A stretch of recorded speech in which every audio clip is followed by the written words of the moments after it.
Good evening, everybody. It's November 25, 2024, and it's just before midnight, and it's raining cats and dogs here, so if you hear any noise in the background, it's probably the rain falling.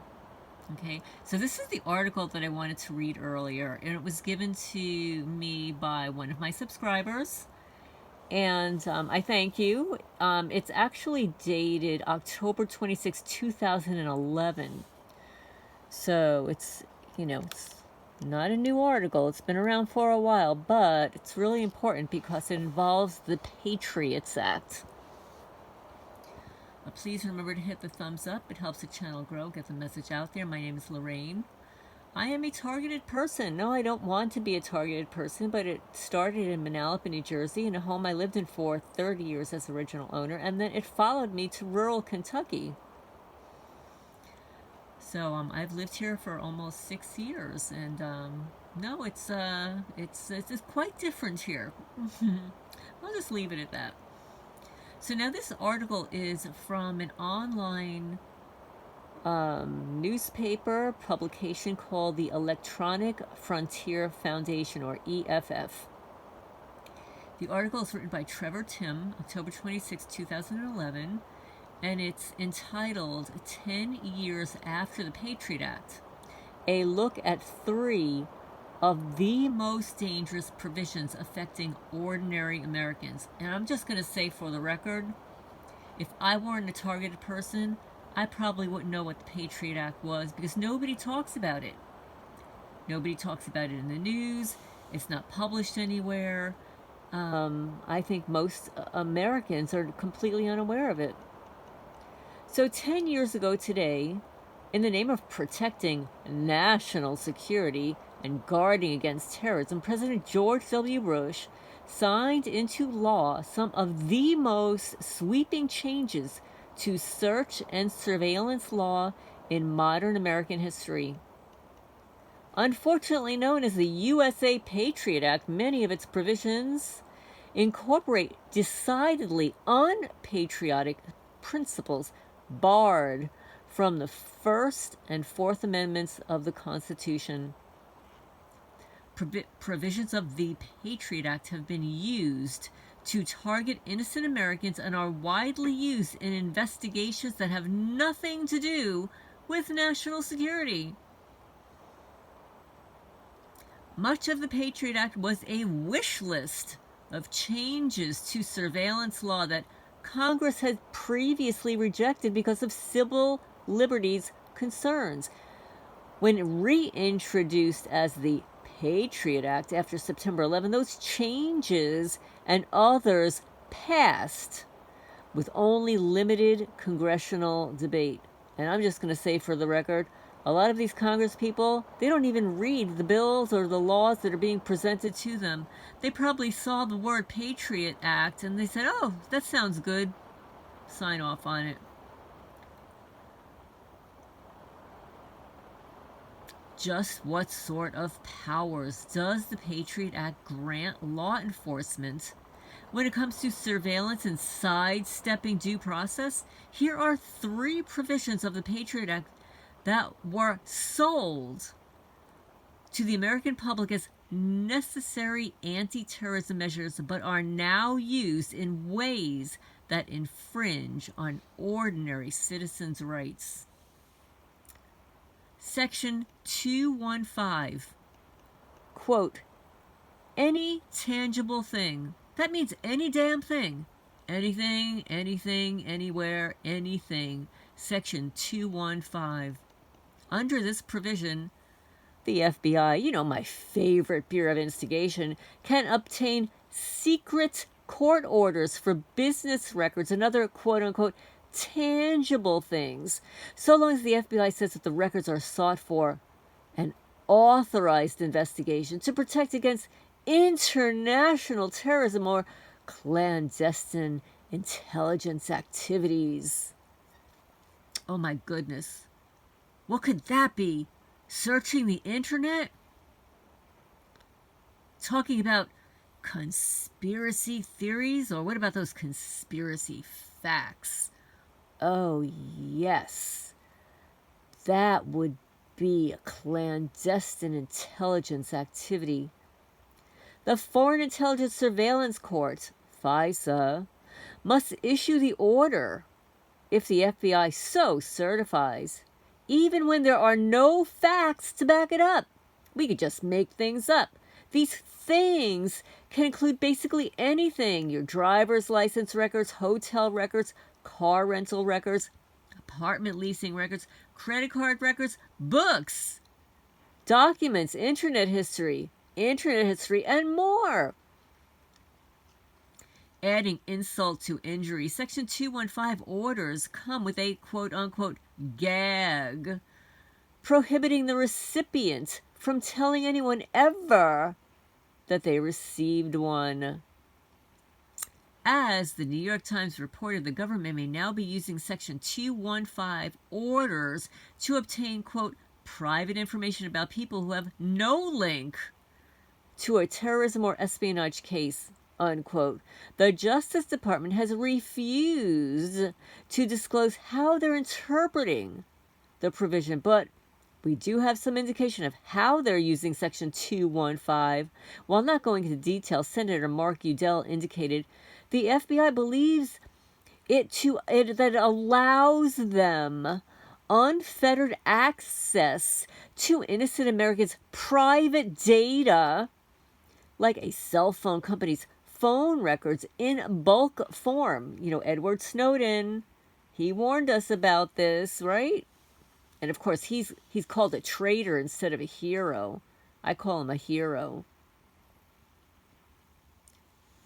The government's use of these secret orders is sharply increasing from 21 orders in 2009 to 96 orders in 2010, an increase of over 400%. And according to a brand new report from the Washington Post, 80% of those requests are for internet records. Oh my goodness. Could you imagine what targeted people's internet records look like? Oh my goodness. And that was it back in 2010. It increased 400% now at 224. Could you imagine? There are thousands and thousands. So here, today, the EFF, the Electronic Foundation here, Frontier Foundation, sued the Department of Justice to turn over records related to government secret interpretation and use of Section 215, regarding which Senator Ron Wyden, like Senator Udall, has offered ominous warnings. Quote, when the American people find out about how their government has secretly interpreted the Patriot Act, unquote, said Wyden, they are going to be stunned, and they're going to be angry. Oh, I can't imagine why. Number 2, national security letters. Among the most used and outright frightening positions of the Patriot Act are those that enhanced so-called national security letters, NSLs, and the FBI can use and issue NSLs itself without a court order and demand a variety of records, from phone records to bank account information to internet activity. As with 215 orders, recipients are gagged from revealing the orders to anyone. Really? Well, how about targeted people? When we sign contracts and agreements with anyone, why don't we put a stipulation in there that in the event that any favorite Bureau of Investigation or federal person comes to them with some warrants or whatever, unless it is presented to you and I,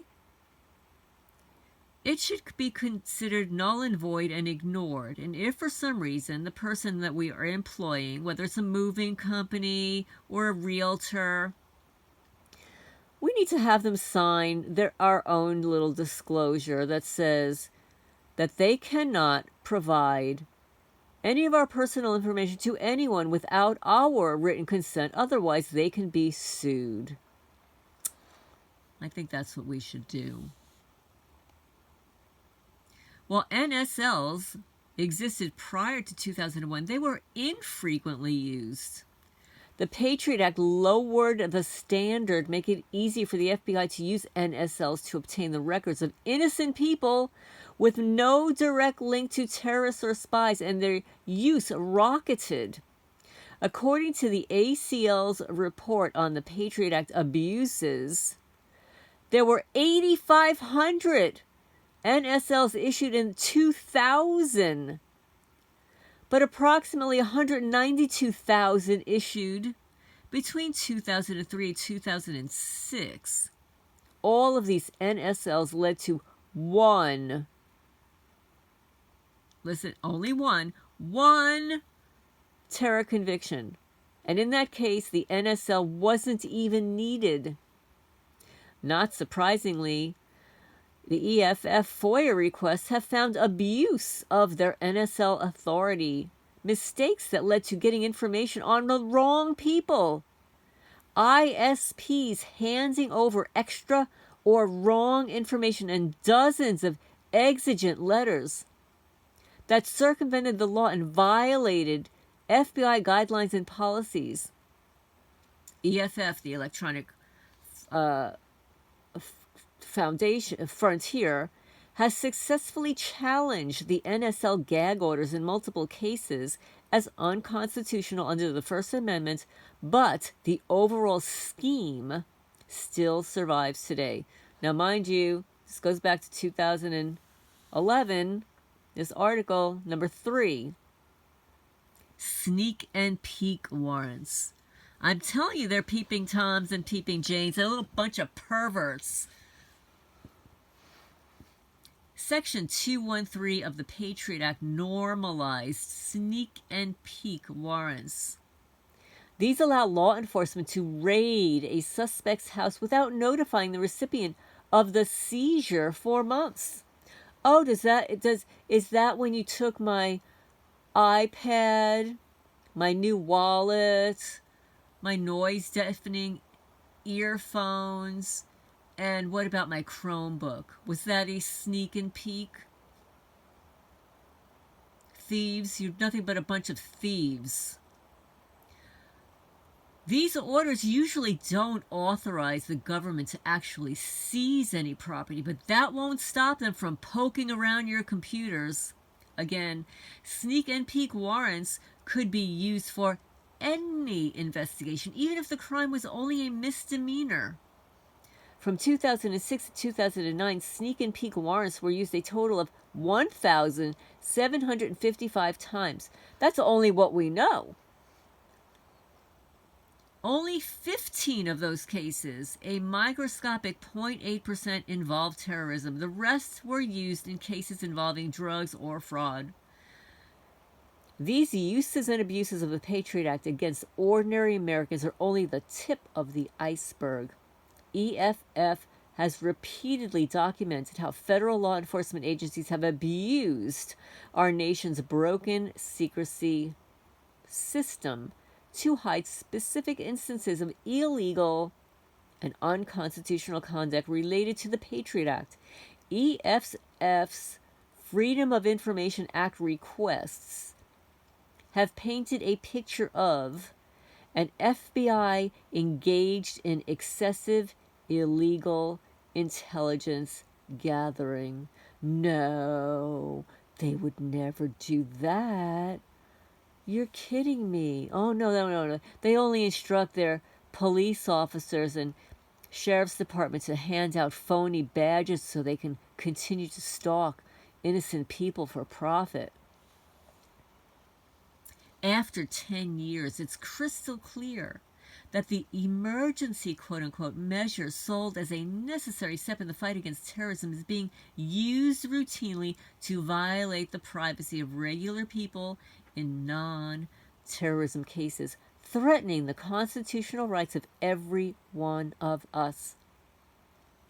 And after 10 years, EFF is even more dedicated to fighting against Patriot overreach, both in Congress and the courts.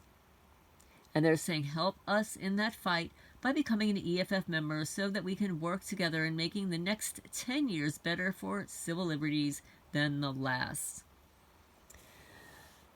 So I look forward to questions and comments on that. So this article is 10 years after the Patriot Act, a look at the 3 most dangerous provisions affecting ordinary Americans. The provisions are Section 215, which means any tangible thing.